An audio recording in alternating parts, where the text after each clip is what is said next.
Welcome back together live. That was so rich. My goodness. Welcome to all who are with us. Again, I'm Susan Freese. You saw you before the ceremony and happy to see you again.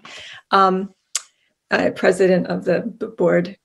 So my dear friends, my goodness, what a rich offering from each of you. I felt like, okay, I had provocative questions to ask and they were answered multiple times, or multiple fold, I should say. Michaela is with us, and Michaela was super busy and unable to do a presentation on film. And Michaela, I wonder, do you want to say a few things about your process or about working with Carole? Please. Sure. Yeah. I just want to say thank you so much for the opportunity to jump in. I know everybody's busy, so I hate to use that reason. It just came at a crazy time, but I did just want to say a few words about being here today with you all. I'm in Sitka, Alaska right now, which is traditional Tlingit Ani, Tlingit country, Tlingit land, and I'm a member of the Tlingit Haida Indian tribes of Alaska.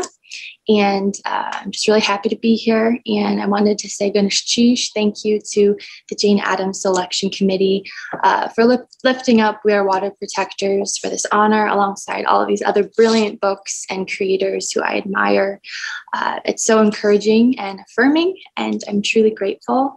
The research for We Are Water Protectors was intense and a bit of a roller coaster. I wanted to try to understand and wrap my head around the events of Standing Rock as best I could. And working on this book was quite a roller coaster as well. Lots of feelings of sorrow, frustration, anger, hope, courage. And I really wanted the art to speak to those themes while also appealing to children. And I felt that Carole's text handled it really beautifully, and I wanted to rise to the occasion and help amplify the story.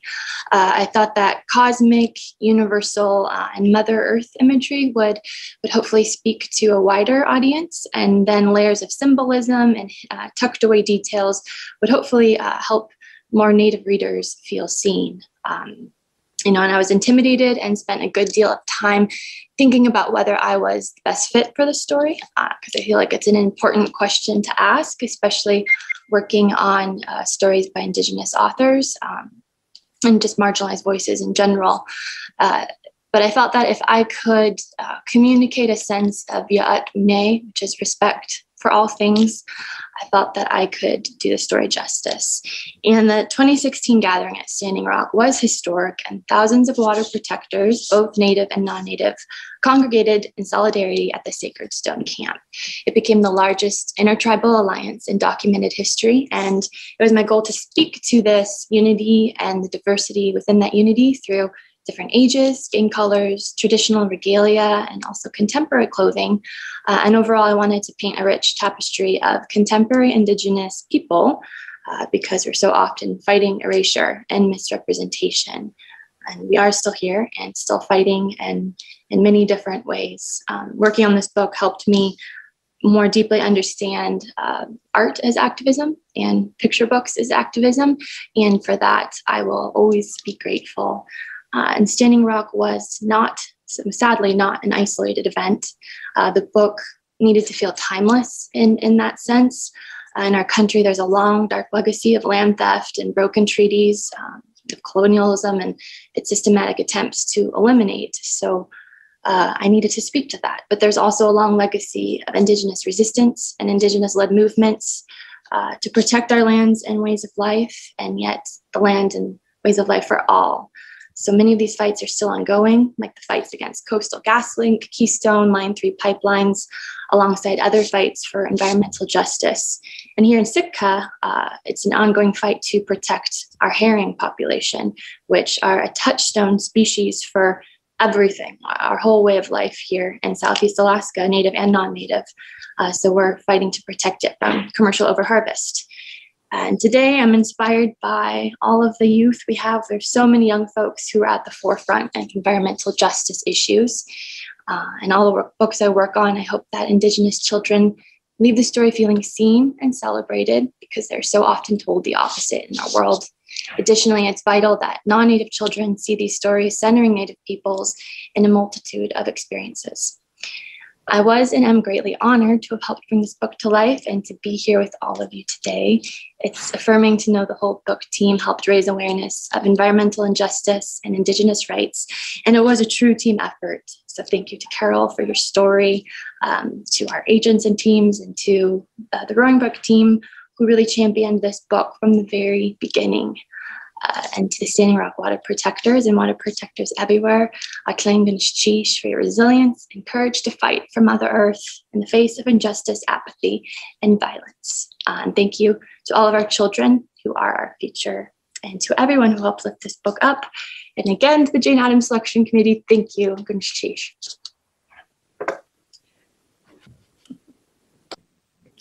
Thank you, Michaela. Well, where do we start with our conversation? I certainly spoke earlier about creativity and collaboration, and there's been nothing but evidence of that. I said, pondering the violence that we see today and the unveiling of, I don't want to use root system because that's too positive of a term, the systemic, intertwined injustice that is historic and completely present. Ms. Michaela, you talked about, as you delved into the project, your sadness and your what you had to work with. And I want to bring that into our conversation while at the same time recognizing the term artist activists. I see that across the board here. And your all of you writing books and creating things that empower, a mirror for empowering, a open heart for a window, and as someone said, I think Aida, a roadmap for action. Given this as a general topic, and more so given what you've heard each other say today, what comes to mind? What is up for you today in all of we have shared and the world we are in? And go ahead, anyone who wants to start, just unmute yourself. You can, and then you can, if you want, we can also raise just a physical hand.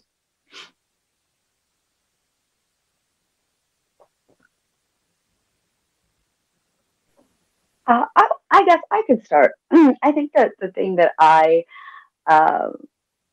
feel after being, for me, reading books when I was younger, there were books like this available for me. I didn't see I didn't see brown children, I didn't see black children, I didn't see children of different colors. It was all the, Mary Poppins. It was books that I just never felt like I connected to them. For me, like I'd say Little House on the Prairie was always a very a book I struggled with, because I loved those books because they were like, a family together, and it was such a positive thing, but yet at the same time, I was considered a savage and a wild Indian, and so I didn't understand how that could be. So I can never find myself in these stories. So seeing the books that we have here today that are honored, it's so amazing, and it gives me hope. Just so much hope for the future, that we are making changes. I already see it when I talk with children and I hear what they say, and I hear what they're always asking, what could I do? What can I do? And, they know, they're so smart. They know what is going on. It's the adults that keep getting in the way, So this just gives me hope, and that we are affecting the world, and I'm just grateful to be here with you all, and I just love you, and I love what you do, and I'm honored to share this with you.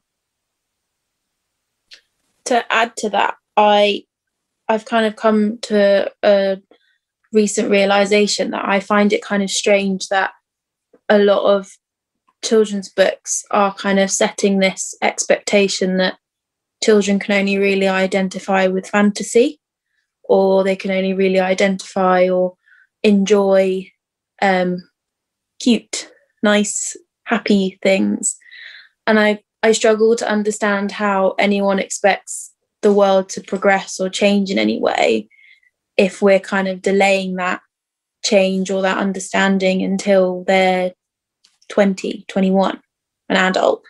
So I think it's really good that books like ours are starting to become more commonplace, and like children of all cultural identities are starting to see themselves in books, because how on earth do you expect things to change or progress when it's delayed until they're an adult and quite often already instilled with old ideas and old customs. So yeah, I think that's why books like the ones that we've all created should be kind of taking over from the magic fairylands and toadstools and all that rubbish.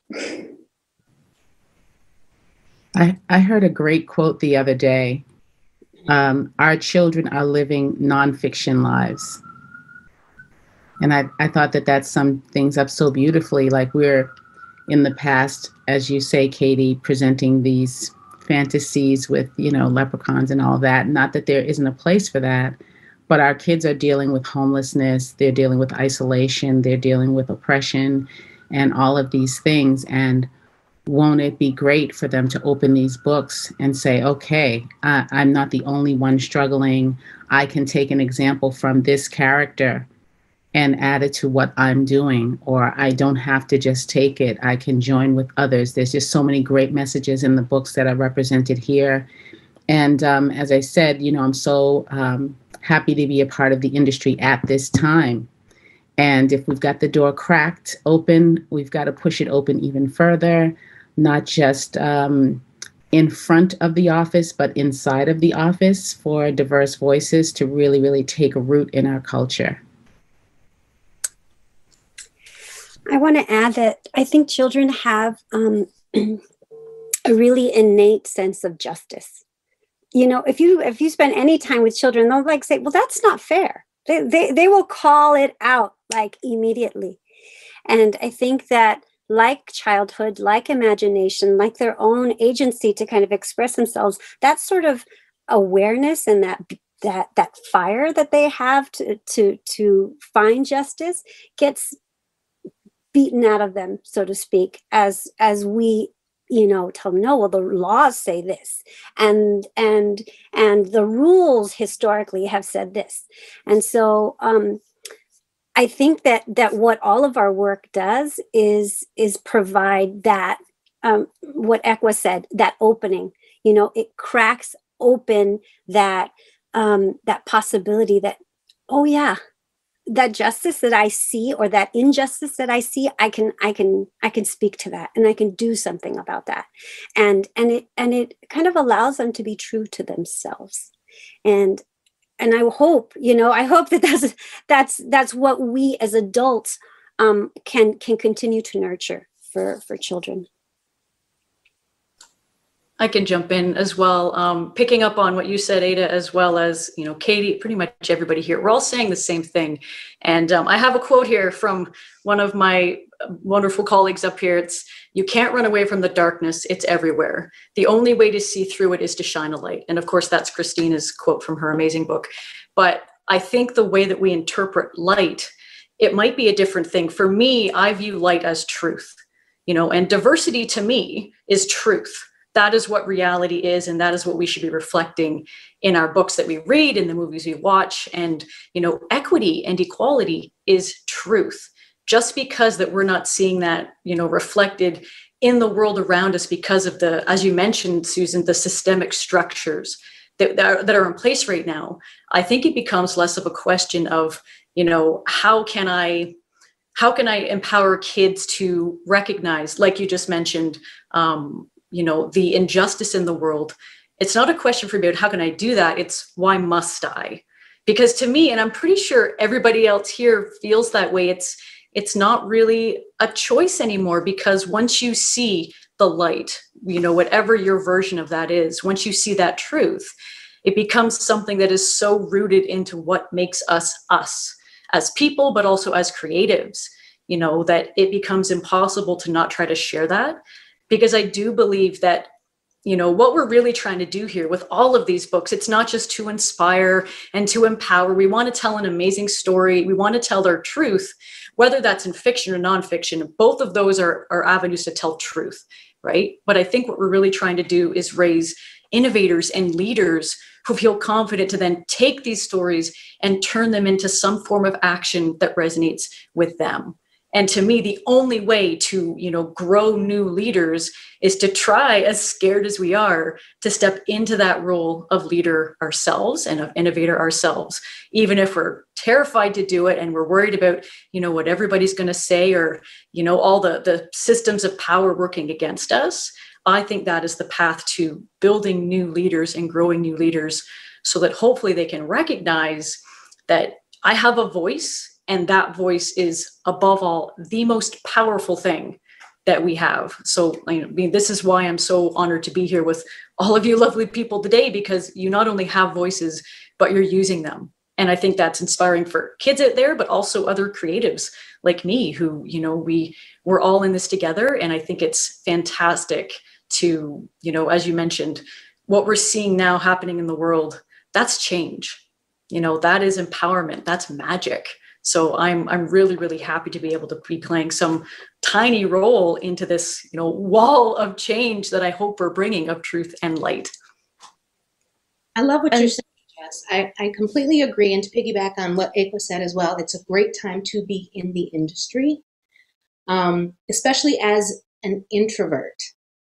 For me, with everything that's been going on the past few years, as a mother, as a community member, I have felt powerless on more than one occasion. I often feel powerless because I don't feel like I have a very big voice inherently.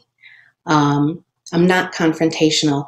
I wish I could take a knee with Colin, right? I wish I could dance on the stage and be the first to be a prima ballerina for the American Ballet, but that's not who I am inherently. But to have an avenue where we can be activists, where we can speak out and have that expression accepted, applauded, awarded, in fact, have it taught in classrooms to inspire others who may be the leaders, is such a gift to me.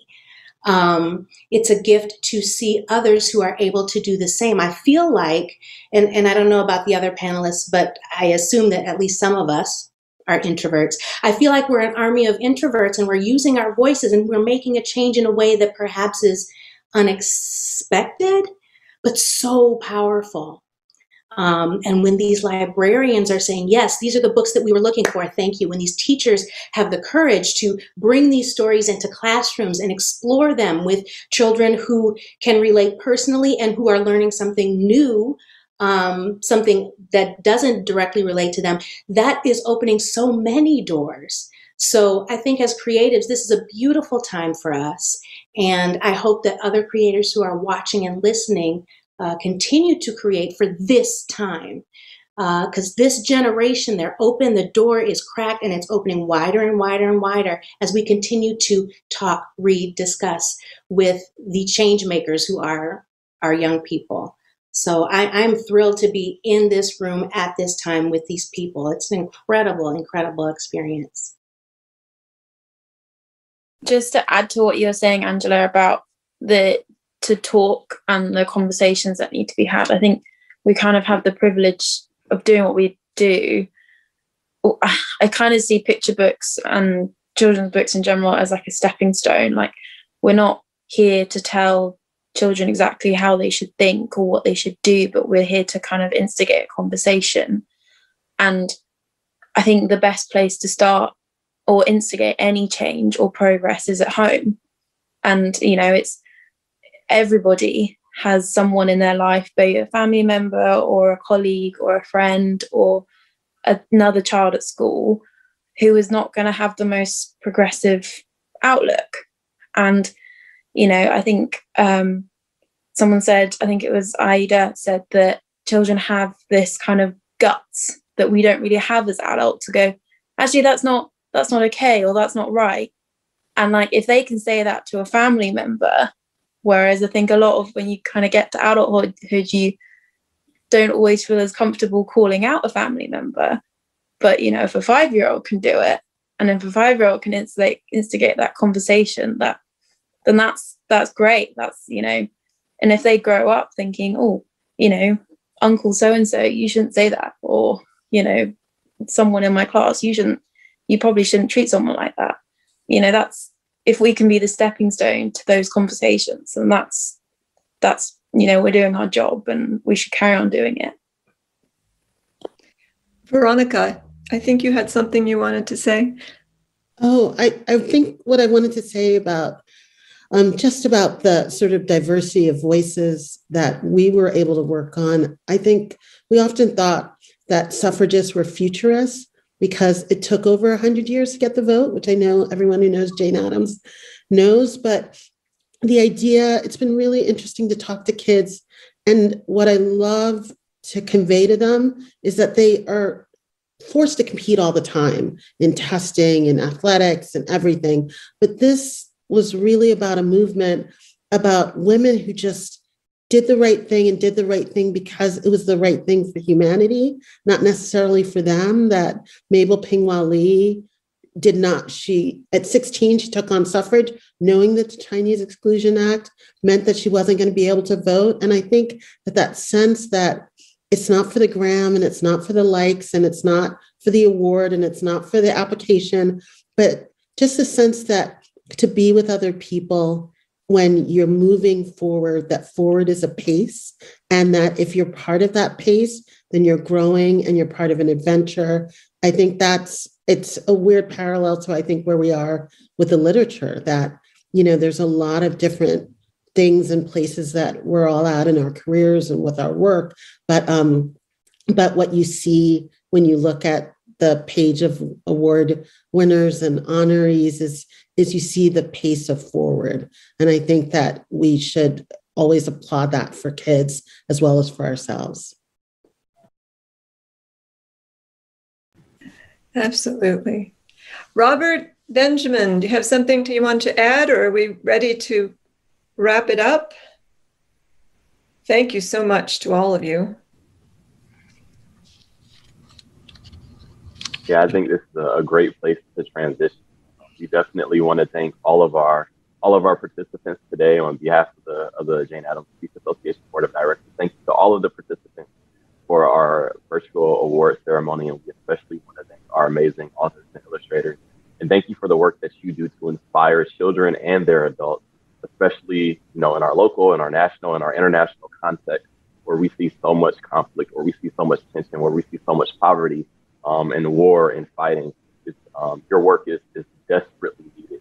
And so we thank you for taking the time to be with us today, but we also thank you for your heart for this work, your heart for children, and really inspiring this current generation and even future generations as your work continues to go forth even after you may no longer be here. So we thank you all for being here, but we also want to encourage our participants to partake in this work as well. And so through the Jane Addams Peace Association, we have a program that's called the Books in Their Hands program, where you are able to donate to the organization financially.